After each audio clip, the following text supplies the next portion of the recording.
እና እዚህ የተሰበሰብን ሁላችንም እንደምታውቁት እርሷን ንዕድ ነሽ፣ ክብርት ነሽ፣ ብዕስት ነሽ፣ ውድስት ነሽ ብለን ለማለት ነው። በሰውም በመላእክትም ዘንድ የተመሰገንሽ ነሽ፣ በሰውም በመላእክትም ዘንድ የተደነቅሽ ነሽ፣ በሰውም በመላእክትም ዘንድ የተከበርሽ ነሽ ብለን ለማለት ነው።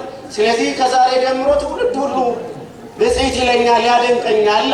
ያው እንደምታውቁት ነው የጥንት አባቶች የቆዩ አባቶች ይህንን ቃል መሰረት አድርገው ስለ ወላዲተ አምላክ ብዙ ብለዋል። እኛም ወላዲተ አምላክ ድንግል ማርያምን እናውቃታለን። ታውቋታላችሁ አይደለም? ማርያምን ምን እንላታለን?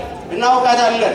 አዎ ወላዲተ አምላክ ድንግል ማርያም እንደምናውቀው ነው የሕይወት እንጀራ የሆነውን ጌታ የበላንባት መሶባችን ብለው አባቶች አመስግነዋታል። እኛም ይህንን ቃል አንስተን እንላለን። ከምድር ወደ ሰማይ የወጣንባት የወርቅ መሰላላችን ብለዋል። እውነት ነው፣ እውነት ነው። የማለዳ የማይጠፋ ብርሃን የሆነውን ጌታ ያየንባት መቅረዛችን ናት ብለዋል። እውነት ነው። ፀሐይ የወጣባት ሰማያችን ናት ብለዋል። እውነት ነው። ወላዲተ አምላክ ፀሐይ የወጣባት ዳግሚት ሰማይ ናት፣ ሁለተኛዋ ሰማይ ናት። እውነት ነው። ወላዲተ አምላክ ድንግል ማርያም ከሞት ወደ ሕይወት ስንሻገር የተሻገርንባት ድልድያችን ናት፣ ተንከተማችን ናት። ወላዲተ አምላክ ድንግል ማርያም እንዲህ እያልን እናከብራት። ትውልድ እንዲህ እያለ ሲያመሰግናት ኖሯል። ትውልድ እንዲህ እያለ እንደሚያከብራት እንደሚያመሰግናት የተናገረችው ሌላኛው ቃል ይሄ ሶስተኛው ነው። ስለዚህ ከዛሬ ጀምሯል። ከዛሬ ጀምሮ ትውልድ ሁሉ ያ ማለት ከዛሬ ጀምሮ ማለት ምን ማለት ነው ከተባለ እስመ ገብረ ኃይለ አብያተ ነው። ታላላቅ አስደናቂ ምስጢራትን እግዚአብሔር በእኔ ምን ብሏልና ነው የምትለው? በእኔ አድርጓልና ትላለች። ታላላቅ ማለት በሌላ ነገር በድንግል ማርያም የሆነው በማንም አልሆነም። ታውቃላችሁ በእርሷ የሆነው ነገር አይደለም ለመናገር ለመመስከር ይቅርና እውነቱን ለመናገር ለማሰቡ እንኳን ይከብዳል። ታላቅ ምስጢር እኮ በእርሷ ተፈጸመ። ታላቅ መንገድ እኮ ሆነች ወላዲተ አምላክ ድንግል ማርያም። በሰማይና በምድር መካከል የነበረው ጠብ የእርቅ አደባባይ የሆነች እኮ ወላዲተ አምላክ ድንግል ማርያም እኮ ናት። በሰውና በእግዚአብሔር፣ በሰውና በመላእክት፣ በሰውና በሰው፣ በሰውና በተፈጥሮ መካከል ለነበረው ጠብ አስታራቂ መቀመጫ የእግዚአብሔር ታቦት የሆነች እሷ እኮ ናት። እና በእርሷ የተፈጸመው ምስጢር እኮ እውነቱን ለመናገር ትውልድ አልታደል ብሎ ነው እንጂ በእርሷ የተፈጸመውን ምስጢር የተረዳ ትውልድ ድንግል ማርያምን ለማክበር ቃል ሊያጣ ለማወደስ ቃል ሊያጣ ይችላል እንጂ ተገልብጦ ምላሱን ቀይሮ እሷን ለመራገም ለመሳደብ፣ እሷን ለማሳነስ ለማንኳሰስ መሞከር አልነበረበት።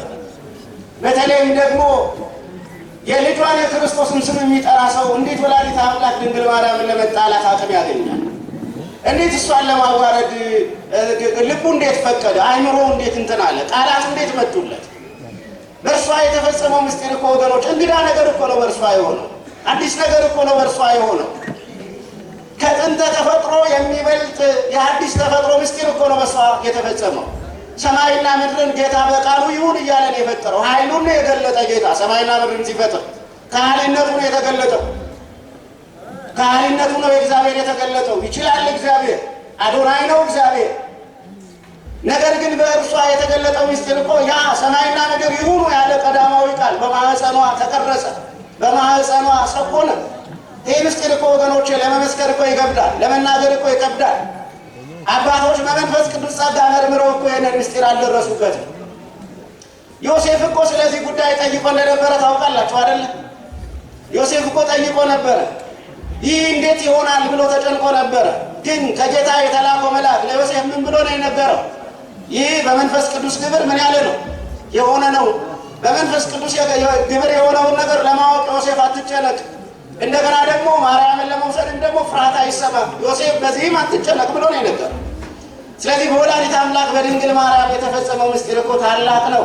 ስለዚህ ታላቅ ነገር እግዚአብሔር በእኔ አድርጓልና ከዛሬ ጀምሮ ትውልድ ሁሉ ምን ይለኛል አለ? ብፅዕት ይለኛል። እኛም ብፅዕት ናት ብለን እናመሰግናለን። ክብር ምስጋና ይህንን ላደረገ ለእግዚአብሔር ነው። መሰላላችን እንላታለን። ምናችን እንላታለን?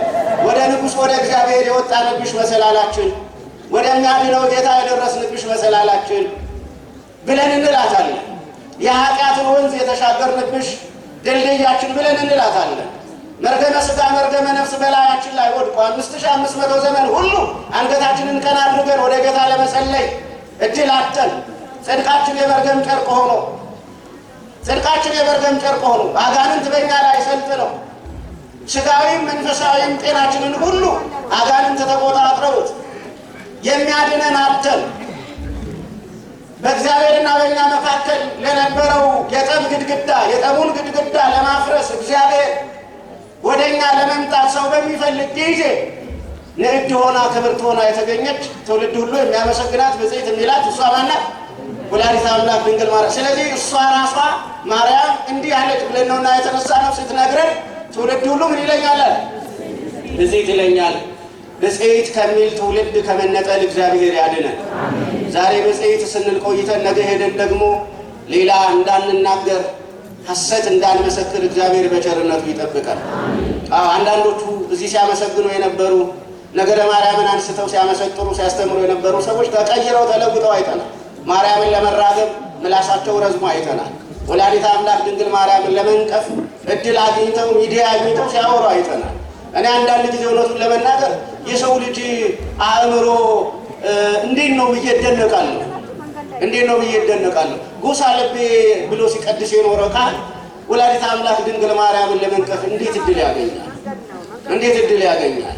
ሰዓታት ሲቆም የነበረ ካህን ወይም ሰዓታት ሲቆም የነበረ የተማረ ሰው በእግዚአብሔር ቤት ያደገ አንዳንዱ እንዲያውም በእንተ ስማ ለማርያም ብሎ በእንጀራ የበላባት ማለት እንጀራ ቀን የወጣበት ክፉ ቀን የተሻገረባት እና እንደዚህ አይነት ነገሮች አሉ። ስለዚህ ሁልጊዜም ወገኖች ኦርቶዶክሳውያን ክርስቲያኖች እኛ እንድታውቁ ነው የምንፈልገው። እንዲሁ ዝም ብሎ በግርግር እምነታችሁን ያዙ አይደለም።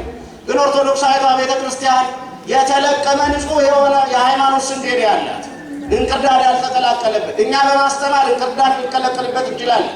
ሰው ይውደደን ብለን፣ ሰው ይቀበለን ብለን፣ ሰው ይስማን ብለን ንጹሕ በሆነው ስንዴ ላይ እንቅርዳድ ልንጨምር እንችል ይሆናል እንጂ የቤተ ክርስቲያኒቱ ትምህርት እንቅርዳድ የለውም። ስንዴ ነው። ከእግዚአብሔር ጋር የሚያገናኝ ነው። ከእግዚአብሔር ጋር የሚያገናኝ ጥንታዊ እኮ ነው ወገኖች። ለስንት ሺህ ዘመን እኮ ሳይለወጥ የኖረ እኮ ስንት ነገር መጥቶ አልፏል። ስንት ለውጥ ተካሂዷል። ስንት አብዮት ሆኗል። ስንት የሃይማኖት ድርጅት ተፈጥሯል። ስንት የሃይማኖት መሪ መጥቶ ሞቷል። ስንት ነገር መጥቷል። ስለዚህ የቤተ ክርስቲያኒቱ ትምህርት ንጹሕ ስንዴ ነው ወገኖች። እና ወላዲተ አምላክ ድንግል ማርያም ከዛሬ ጀምሮ ትውልድ ሁሉ ምን ይለኛል? ብፅዕት ይለኛል። ምክንያቱም እግዚአብሔር በእኔ ታላቅ ምስጢርንና ኃይልን ምን ብሏልና አድርጓልና። ማን አድርጓልና? ሁሉን ማድረግ የሚቻለው ማን ነው? ሁሉን ማድረግ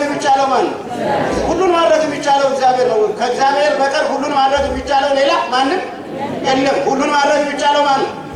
ነገር ግን በእግዚአብሔር ጸጋ ደግሞ ሁሉን ማድረግ ከሚችለው ከእግዚአብሔር ጸጋ የተቀበሉ ሰዎች ደግሞ እግዚአብሔር የሚያደርገውን ነገር ምን ይላሉ? ያደርጋሉ አይደለም? ምክንያቱም መጽሐፍ እንዲያ ይላል፣ ክርስቶስ እንደዚያ ይላል። እንዲያውም ከኔ የበለጠ እኔ ከእናንተ ከሄድኩ በኋላ በምድር ላይ ምን ትላላችሁ ብሏቸዋል ደቀ መዛሙርቱ። ታደርጋላችሁ ብሏቸው። ያ ማለት ሰማይና ምድርን ትፈጥራላችሁ እያላቸው እኮ አይደለም። የእግዚአብሔር የመለኮታዊ ባህሪው ስልጣን ለሰው ይሰጣል ማለት አይደለም። እንደዛ አይደለም ወገኖች። ስለዚህ እግዚአብሔር ታላቅ ኃይል በእኔ አድርጓልና ትላለች ወላዲተ አምላክ ድንግል ማርያም በእርሷ የተደረገውን ታላቅ ኃይል አንስታ እንዳመሰገነ እኛም ዛሬ እግዚአብሔር ታላቅ ኃይል በሕይወታችን አድርጎ እርሱን እንድናመሰግን እድል እንዲሰጠን የእሱ መልካም ፈቃድ ይሁን።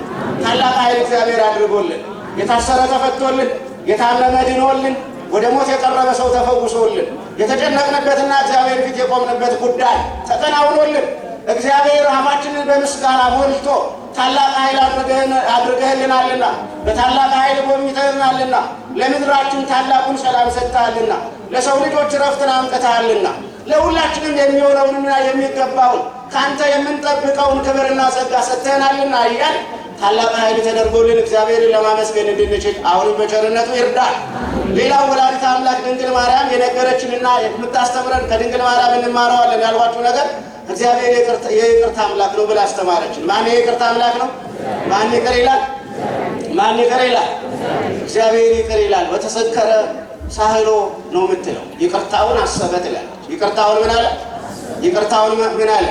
እግዚአብሔር ታውቃላችሁ አይደል? አዳምን ባባረረው ጊዜ 5500 ዘመን ይፈጸማል። ከዛ በኋላ ምን እልሃለሁ ነው ያለው? ምን እልሃለሁ ነው ያለው? ይቅር እልሃለሁ በሜዳ ሰኮኜ እንዳንተ ስጋ ለብሼ እገለጥልሃለሁ እና ምን እልሃለሁ? ይቅር እልሃለሁ። ምህረቱን አሰበ ትላለህ። እግዚአብሔር የምን አምላክ ነው? መልሱልኝ። የምን አምላክ ነው? የለበስነው ልብሱ ሳይሆን ኃጢአታችንን የደበቀልን ማን ነው? ማን የደበቀልን ኃጢአታችንን? የለበስነው ልብስ ወገኖች አካላችንን የደበቀልን። ኃጢአታችንን የደበቀልን ግን ማን ነው? ነውራችንን የደበቀልን ግን ማን ነው? እግዚአብሔር ነው ወገኖች። ነውራችን የተደበቀው በእግዚአብሔር ነው፣ በእግዚአብሔር ነው። ኃጢአታችን ያልተገለጠው በማን ምህረት ተሸፍነን ነው? የእግዚአብሔር ምህረት ተሸፍነን ነው። የእግዚአብሔር ምህረት መጋረጃ ያልሆነለት ሰው እዚህ መካከል አለ አይደል ወገኖች? በማን ምህረት ተጋርደናል? ከሞት ኃይል በማን ምህረት ተጋርደናል? ኃጢአታችን እንዳይገለጥ የማን ምህረት ጋርዶናል? በደላችን እንዳይገለጥ የማን ምህረት ጋርዶናል? ተገፍተን እንዳንወድቅ፣ ተፍገምግመን እንዳንቀር፣ ጨለማ እንዳይወርሰን፣ መቃብር እንዳይወስደን፣ ቀዝቃዛ መቃብር ውስጥ እንዳንቀመጥ የማን ምህረት ጋርዶናል? የእግዚአብሔር ምህረት ጋርዶናል። ክብር ምስጋና ለገናናው አምላክ ነው። በምህረቱ ተጋርደን የምንኖረው ወገኖች በማን ምህረት ተጋርደን ነው? በእግዚአብሔር ምህረት ተጋርደን ነው። ትልቅ ትንሽ የለም። ሁላችንም በማን ምህረት ተጋርደናል? አገልጋይ ተገልጋይ የለም። የማን ምህረት ጋርዶናል? በመንበሩ ስር ቆመን ከምናገለግል በአውደ ምህረቱ እንዲቆመን ከምንሰብክ ከኛ ጀምሮ ሁላችንንም የማን ምህረት ነው የጋረደን? እግዚአብሔር ምህረት ነው የጋረደን እንጂ የምንኖርበት ዓለም እኮ ጭቃ በጭቃ እኮ ነው አይደለም እንዴ? የኃጢአት ጭቃ ያልነካው አለ? የበደል ጭቃ ያልነካው አለ? ማን ነው በክፋት እሾህ ያልተወጋ? ማን ነው በክፋት እሾህ ያልተወጋ? የማን ልብ ነው ያልጠቆረ? የማን ልብ ነው ጨለማ ያልያዘ? የማን ልብ ነው በቅናት መንፈስ ያልተወጋ? ማን ነው ጎረቤቱን በምቀኝነት መንፈስ የማያል? ማን ነው ገሌ ቀደመኝ ብሎ የማይጸጸት? ማን ነው የኔ እድል ሰባራ ነው እድሌን የሰበረው ገሌ ነው፣ እርግማን የጣለብኝ ገሌ ነው፣ ሟርት የጣለብኝ ገሌ ነው ብሎ ጎረቤቱን የማያማ ማን ነው? በተለይ ደግሞ የኛ ሀገር ባህል እኮ በጣም አስቸጋሪ እኮ ነው ወገኖች። ሰርቶ የከበረውም ሰልፎ የደኸየውም ሁለቱም ይተማማል ወገኖች፣ ይተማማል። እንደው ቁጭ ብሎ ያለውም ሰው ቁጭ ብዬ ድሃ ሆንኩ አይል። አያችሁ ትክል ድንጋይ ላይ እርጥብ ድንጋይ ላይ ተቀምጦ ድህነት አናቱን ሲመታው ያን ጊዜ ተውሎብኝ ይላል። እውነት ነው። ተውሎብን ነው እንደ ወገኖች፣ እንደዛ ታምናላችሁ? እርጥብ ድንጋይ ላይ ተቀምጦ ተውሎብኝ ነው አይሰራም ወገኖች። ማንም አባለብንም። ስንፍና ነው እየጎዳን ያለ፣ ስንፍና ነው እየጎዳ። ኦርቶዶክሳውያን ስንፍናን አሸንፉ። ዝም ብሎ ሳይሰሩም ከሰማይ ከእግዚአብሔር የሚመጣ መና የለም። እግዚአብሔር በረከታችሁን ከሰማይ አይልክም። የት ጋር ያለው በረከታችን? የት ጋር ያለው በረከታችን? እዚህ ምድር ላይ ነው በረከታችን። ከሰማይ መና እንዳትጠብቁ። ከሰማይ ሕይወት ነው የምንጠብቀው። ከሰማይ ዘላለማዊ ክብር ነው የምንጠብቀው። ከእግዚአብሔር የምንጠብቀው ዘላለማዊ ክብር ነው፣ ሕይወት ነው፣ ጸጋ ነው የምንጠብቀው። እዚህ ምድር ላይ እግዚአብሔር ሁሉንም ነገር ለእኛ የሚሆነውን በረከት አስቀምጧል አላስቀምጠም? ስለዚህ አያችሁ በስንፍና ምክንያት እንደዛ ነው እንደዚህ ነው ተባብለን መተማማት የለብንም እና ሁላችንም ብንተማማም እንኳን በማን ምህረት ተጋርደናል? በእግዚአብሔር ምህረት ተጋርደናል። እና ወላዲተ አምላክ ድንግል ማርያም ወተዘከረ ሳህሎ አለች። ይቅርታውን ምን አለ? አሰበ። ፀሐይ አወጣለሁ ብሎ ነበረ፣ ራሱ ፀሐይ ሆኖ ሊመጣ ጊዜውን አሰበ። ምህረት አደርጋለሁ ብሎ ነበረ፣ ራሱ ምህረት ሆኖ ሊመጣ ጊዜውን አሰበ። በመካከል ስጋ ለብሼ እገለጣለሁ ብሎ ለአዳም የገባውን ቃል ኪዳን ሊፈጽም አሰበ። የሰውን ልጆች ለማዳን የሰውን ልጆች የወደቀውን አዳም ለማንሳት ከገነት የተባረረውን አዳምን በቆዳ ልብስ የሸኘው እግዚአብሔር በጸጋ ልብስ ሊያለብሰው፣ በልጅነት ልብስ ሊያለብሰው፣ ልጅነቱን የተገፈፈውን አዳምን እንደገና ልጅ ሊያደርገው፣ ገነት የተቆለፈችበትን የመጀመሪያውን ሰው ገነትን ሊከፍትለት፣ በደሙ ሙሽራ ሊያደርገው፣ በመስቀሉ ኃይል ሊሰጠው፣ በትንሣኤ ሊያከብረው፣ በአብ ቀኝ ሊያስቀምጠው ቃል ገብቶ ነበረ፣ ተናግሮ ነበረ። ያንን አስባለች ወላዲተ አምላክ። ወላዲተ አምላክ ድንግል ማርያም ይህንን የነገረች የእግዚአብሔርን ምህረት አስቡ ነው ያለች። የማንን ምህረት አስቡ? የእግዚአብሔርን ምህረት አስቡ። ሌላውና ወደ መጨረሻው የሚወስደኝ ነገር ምንድን ነው ከተባለ እግዚአብሔር ኃያል አምላክ ነው አለች። ማን ኃያል አምላክ ነው? ማን ኃያል አምላክ ነው? ማን ኃያል አምላክ ነው? በክንዱ ምንን አደረገ ትላለች ወላዲተ አምላክ። በክንዱ ምንን አደረገ? በክንዱ ምንን አደረገ? ኃይልን አደረገ። ወድቀን የተነሳ ነው በማን ክንድ ነው? ወድቀን የተነሳ ነው በማን ክንድ ነው? ጠፍተን የተገኘ ነው በማን ክንድ ነው? ሁልጊዜ የምንወጣና የምንገባው በማን ክንድ ነው?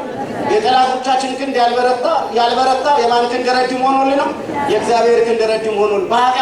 በጠላት ስላልተከበብን አይደለም። ስጋውያን ጠላቶቻችን ሩቅ ቢሆኑ እንኳን ረቂቃን አጋንንት ከበውናል። ግን የማን ክንድ ወደኛ እንዲሻገሩ አልፈቀደም? የእግዚአብሔር ክንድ ወደኛ እንዲሻገሩ አልፈቀደም። ስለዚህ በክንዱ ኃይልን አደረጋል። በክንዱ ኃይልን ሲያደርግ እግዚአብሔር ምንድን ነው ያደረገው? አያችሁ፣ ትዕቢተኞችን አዋረደ። ትዕቢተኞችን ምን አለ? የእግዚአብሔር ክንድ ትዕቢተኞችን ምን ይላል? ትዕቢተኞችን ዝቅ ያደርጋል። እንደገና ደግሞ ትሑታንንና ድሆችን ደግሞ የማን ክንድ ከፍ ያደርጋል? የእግዚአብሔር ክንድ ከፍ ያደርጋል አለ። የተራቡትን አጠገበ፣ የጠገቡትን ደግሞ ባዷቸውን ምን አላቸው? ሰደዳቸው። ምክንያቱም የጠገቡት አንዳንዴ ምድርን ይረብሻሉ። ታውቃላችሁ አይደል? የጠገበ ሰው ለዛ ነው በሀገራችን የምሳሌ አባባል ከተራበ ለምን አዝናለሁ ይባላል። ከተራበ ለምን አዝናለሁ? ለጠገበ አዝናለሁ። ምክንያቱም ሲዘል ምን ይላል? ሲዘል ይሰበራልና ይባላል አይደለ? የተራበ ሰው የሚዘልበት አቅም የለውም። የጠገበ ሰው ግን ምን ይላል? ይዘላል። መስለሉ ብቻ ሳይሆን ሲዘል ምን ይላል? ይሰበራል። ሲዘሉ የተሰበሩ የተጠገቡ ሰዎች አናውቅም እንዴ? እናውቃለን ነው። ሌሊቱን ጭፈራ ቤት አድረው በማግስቱ የሞቱ ሰዎች አናውቅም? እናውቃለን ወገኖች። ሌሊቱን ዳንኪራ ቤት አድረው ሰክረው ሲያሽከረክሩ ጉዳት የደረሰባቸው ሰዎች የሉ? ባንም ነኝ እንደዛ ባይሆንባቸው ፍላጎታችን ምኞታችን ቢሆንም ግን እንደዛ ሆነዋል። ስለዚህ ወላዲተ አምላክ ድንግል ማርያም የማን ክንድ ኃይልን ያደርጋል አለች? የማን ክንድ ኃይልን ያደርጋል? በማን ክንድ ተደግፈናል? በማን ክንድ ተደግፈናል? በእውነት የቆምነው በማን ክንድ ተደግፈን ነው? መልሱልኝ። የቆምነው በማን ክንድ ተደግፈን ነው? እኔን ደስ እንዲለኝ አይደለም። በእውነት የቆምነው በማን ክንድ ተደግፈን ነው? ክብር ምስጋና ለገና ነው አምላክ በክንዱ ለደገፈ በልጁ ላነሳ መቃብራችንን ለደፈነልን ለእሱ ክብር ይሁን ወገኖች። አዎ እግዚአብሔር የክብር አምላክ ነውና የመጨረሻ ወላዲተ አምላክ ድንግል ማርያም የነገረችን ነገር እና ትምህርት የሚጠቀልልበት ነገር ምንድን ነው ከተባለ ወትወክፎ ለአብርሃም ለእስራኤል ቁልዮ ባሪያውን እስራኤልን ተቀበለ አለች ወላዲተ አምላክ ድንግል ማርያም። የሚገርም ቃል እኮ ነው ወገኖች። ባሪያውን እስራኤልን ምን አለው? ባሪያውን እስራኤልን ምን አለው? ዛሬ እግዚአብሔር ፊታችንን ምን ብሎታል? ፊታችንን እግዚአብሔር ተቀብሎታል አልተቀበለው? ማን ተቀብሎናል? ታምናላችሁ? ታምናላችሁ? አሁን እዚህ ያለን ሁላችን በማን ተቆጥረናል? በማን ተቆጥረናል? ለማጽናናት አይደለም፣ እውነቱን እንድትነግሩ ነው። እግዚአብሔር ኃያል አምላክ አይደለም? እኛን መቁጠር ያቅተዋል? ቆጣሪ መላክ አለበት እንዴ? መላክ አለበት? በፍጹም። የሁላችንን ፊት በማን ታይቷል? የሁላችንን ፊት ማን ተቀብሎታል?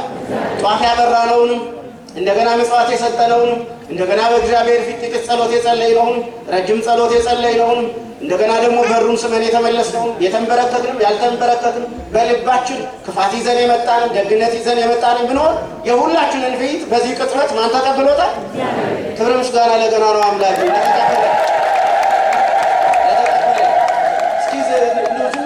ዝም ብለን እንሂድ እስኪ። አሁን በዚህ ሰዓት በማለዳ ሄዳችሁ ሰው ቤት በር ብታንኳኩ ያ በር ያንኳኳችሁበት ሰውዬ ለምን በማለዳ በሬን አንኳኳብኝ ብሎ ነው የሚጠይቀን ወይስ እንኳን ደህና መጣ? ለምን አንኳኳሁ ነው አይደለም? እኛ ግን ሌሊት ማን ቤት ገብተናል? ሌሊት ማን ቤት ገብተናል? በማለዳም ስንመጣ የማን በር ክፍት ሆኖ ጠብቆናል? ኦርቶዶክሳዊቷ ቤተክርስቲያን እንዲህ ናት። የእግዚአብሔርን ቤት ዘግታ አታውቅም። የእግዚአብሔርን ቤት አትዘጋ ቤተክርስቲያን። የእግዚአብሔርን ቤት ከፍታ ሁል ጊዜ እናንተን ምን ትላለች? ትጠብቃለች። ፊታችሁን ማን እንዲቀበል? ፊታችንን ማን እንዲቀበል? እግዚአብሔር ፊታችንን እንዲቀበል ሞገስ እንዲሆነን ክብር እንዲሆነን ጸጋ እንዲሆነን ነውና፣ ስለዚህ የተወደዳችሁ ድንግል ማርያም ያስተማረችን ሌላው ባሪያውን እስራኤልን እግዚአብሔር ምን ብሎታል አለች? ተቀብሎታል አለች። የተቀበለን አምላካችን እግዚአብሔር ስሙ የተመሰገነ ይሁን። የትምህርት መነሻ ማርያምም እንዲህ አለች ነው የሚለው እና ያነሳሁት ደግሞ ጸሎተ ማንን ነው? ጸሎተ ማርያምን ነው። በጸሎተ ማርያም ውስጥ የምናገኛቸው ትምህርቶች እነዚህ ናቸው። ጸሎት መሆኑ እንዳለ ሆኖ ጸሎት ትምህርት አለ የለው?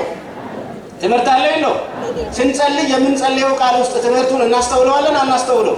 ብዙ ጊዜ አናስተውለው። ምክንያቱም አንዳንዶቻችን እውነቱን ለመናገር ጸሎታችንን ልክ እንደ ጥንቱ እንደ ፈሪሳውያን ልማድ እንጮኸዋለን እንጂ አናስተውለው። ትምህርት እንዳለው ምስጢር እንዳለው ኃይል እንዳለው እግዚአብሔር ምን እያለ እንደሆነ በጸሎታችን ውስጥ ለእግዚአብሔር ምን እየተናገርን እንደሆነ አናስተውለውም ብዙ ጊዜ። ለዚያ ነው አያችሁ በቅዱሳት መጻሕፍት አባቶች አዘዘው ነበረ እና ስትጸልይ በቀስታ በዝምታ ጸልይ። ሶበይ ይዘንግቡ አሃ ወንድሞች ያንተን ድምፅ ሰምተው ጸሎት እንዳያቋርጡ፣ ወንድሞች ያንተን ጩኸት ሰምተው ከእግዚአብሔር ጋር ያላቸውን ግንኙነት እንዳያቋርጡ ስትጸልይ በእርጋታ ይሁን ይባላል። እና አንዳንዶቻችን እዚህ መጠን እውነቱን ለመናገር ጎረቤት ሁሉ ካልሰማን ብለን ዝም ብለን ዳሲያ ለክትር ምንል አለ። እንግዲህ አንዳንዶቹ ልማድ ሊሆን ይችላል። መፍረድ በጣም ከባድ ነው፣ አልፈርድም። ነገር ግን ምንድነው ከተባለ በእርጋታ ወደ ማን መጸለይ ያስፈልጋል? ወደ እግዚአብሔር መጸለይ ያስፈልጋል። እና በጸሎት ውስጥ ትምህርት አለ እና ወላዲተ አምላክ ድንግል ማርያም በጸሎተ ማርያም ውስጥ የምናገኛቸው ትምህርቶች እነዚህ ናቸው። ስለዚህ እግዚአብሔር እንደተቀበለን አምነን የእግዚአብሔርን ይቅርታ እንዳገኘን የእግዚአብሔር ክንድ ከኛ ጋር እንደሆነ ነፍሳችን እግዚአብሔርን እያከበረች ለምስጋና የተፈጠርን መሆናችንን ተረድተን እንድንነው እግዚአብሔር በቸርነቱ ይርዳል። ወላዲተ አምላክ የመንገድ መሪ ምርኩዝ ትሁንልን። ወላዲተ አምላክ ድንግል ማርያም በጭንቀታችን ጊዜ ትድረስልን። አዎ እርሷን ስሟን የምናነሳበት ዋናው ምክንያት ምንድን ነው ከተባለ የጌታ እናት በመሆኗ ነው። በልጇ ዘንድ የማማለድ ስልጣን ስለተሰጣት ነው። የምን ስልጣን ስለተሰጣት? የማማለድ ምን ስለተሰጣት? ስልጣን ስለተሰጣት። እንግዲህ አያችሁ ስልጣኑ ከተቀባዩዋ ሳይሆን ከማን ነው ስልጣኑ? ከሰጪው ነው አይደለም? ሰጪው ከሰጠ ተቀባዩዋ ለምን ተቀበለች ተብሎ መወቀስ ወይም ክርክር መነሳት አለበት? ፈጽሞ የለበትም። ስለዚህ እግዚአብሔር እኛን ይቅር ማለት ይፈልጋል አይደል? እኛን እኮ ይቅር ማለት ይፈልጋል። ለዛ ነው በዘጸአት ምዕራፍ 20 ቁጥር 3 ላይ ስታነቡ እግዚአብሔር የሚወደውንና ስሙን በከንቱ የማይጠራውን ሰው በተመለከተ ሲናገር እስከ 1000 ትውልድ ድረስ እምረዋለሁ ይላል። እስከ ስንት ትውልድ ድረስ? እስከ 1000 ትውልድ ድረስ። ነገር ግን ደግሞ ኃጢአት ያደረገውን ስሙን በከንቱ የጠራውን ደግሞ እስከ 3 እና እስከ 4 ትውልድ ድረስ ምን እለዋለሁ ይላል? አልምረውም ይላል። እስከ 3 እና እስከ 4 እና ምሕረቱ እስከ 1000 ትውልድ ነው። እንደገና ደግሞ የእግዚአብሔር ደግሞ ፍርዱ ደግሞ እስከ ስንት ትውልድ ድረስ ነው? እስከ 3 እና እስከ 4። 3 እና 4 ነው አነስተኛ ቁጥር፣ 1000 ቁጥር ነው አነስተኛ። ስለዚህ የእግዚአብሔር ምሕረቱ ምን ያህል ብዙ እንደሆነ 1000 ቁጥር አይደለም ያሳየው። የእግዚአብሔር ደግሞ ቁጣውና ፍርዱ ደግሞ እጅግ በጣም አነስተኛ እንደሆነ የሚያሳየን ደግሞ ስንት ትውልድ ነው? 3 እና 4 ትውልድ ማለት ነው። ስለዚህ ምሕረቱ ብዙ የሆነ ቁጣው አነስተኛ የሆነ ስናጠፋ የሚፈርድብን ኃጢአት ስናደርግ እንድንነቃ ወደ እሱ እንድንመለስ ቁጣ የሚልክብን አምላክ ነው ያለንና ስለዚህ ወላዲተ አምላክ ድንግል ማርያም የምታስተምረን በጸሎቷ ውስጥ የምናገኛቸው እነዚህ ያነሷቸው ነገሮች ናቸው። የዛሬው ቀን ሰኔ 16 ነው አይደለ? ስለዚህ ሰኔ 16 ነው የበለጠ ደምቃችሁ የምትመጡበት። ከሐምሌ 16 በኋላ ነሐሴ አለ። ስለዚህ ለዛ ለሱባኤው ከወላዲተ አምላክ ጋራ ከአምላካችሁ ከእግዚአብሔር ጋራ ለምትነጋገሩበት ለዚያ ጊዜ እግዚአብሔር በቸርነቱና በምህረቱ ጠብቆ ቅድም እንዳልሁት ቸርነቱና ምህረቱ የረገጣችሁትን ሁሉ መጋረጃ እየሆነ እንቅፋት ሳይመታችሁ ሾህ ሳይወጋችሁ ክፉ ሳያገኛችሁ ለዛኛው ጊዜ ደርሳችሁ ደግሞ እንደገና ለመገናኘት እግዚአብሔር በቸርነቱ ይርዳል። ያስተማረን ማን ነው? ያስተማረን ማን ነው? ሰምታችሁኛል ወይስ እኔ ብቻ ነው የጮኩት? ብቻ ነው የጮኩት? አንዳንዶቻችሁ ሳያችሁ ግን እግዚአብሔር ምስክሬ ነው ይሄ ልጅ እንዲህ ልቡ እንዳይፈርጥ እንጂ እያላችሁ ይመስለኛል። ሰምታችሁኛል? ሰምታችሁኛል? እሺ መነሻዬ ምንድን ነው? እዚህ ያላችሁ ጎበዞች ናቸው። ሁሉ ያጠፉ ማለት ነው አይደል? ማርያም እንዲህ አለች። እሷ ያለችው ለኛ ይሆንልን። እሷ የጸለየችው ለኛ የሚደርስልን። እሷ የተናገረቻቸው ነገር ሁሉ በህይወታችን ይሆንልን። ትዕቢተኞች ሆነን ዝቅ የምንል ሳይሆን ትሑታን ሆነን ከፍ የምንል እንሆን። ጠግበን ሳይሆን ተርበን ተገይተን እግዚአብሔር በቸርነቱ በምህረቱ የሚያጠግበን በደስታ የሚያጠግበን እንድንሆን እግዚአብሔር በምህረቱ ይርዳል። እሺ ልል ብላችሁ እግዚአብሔርን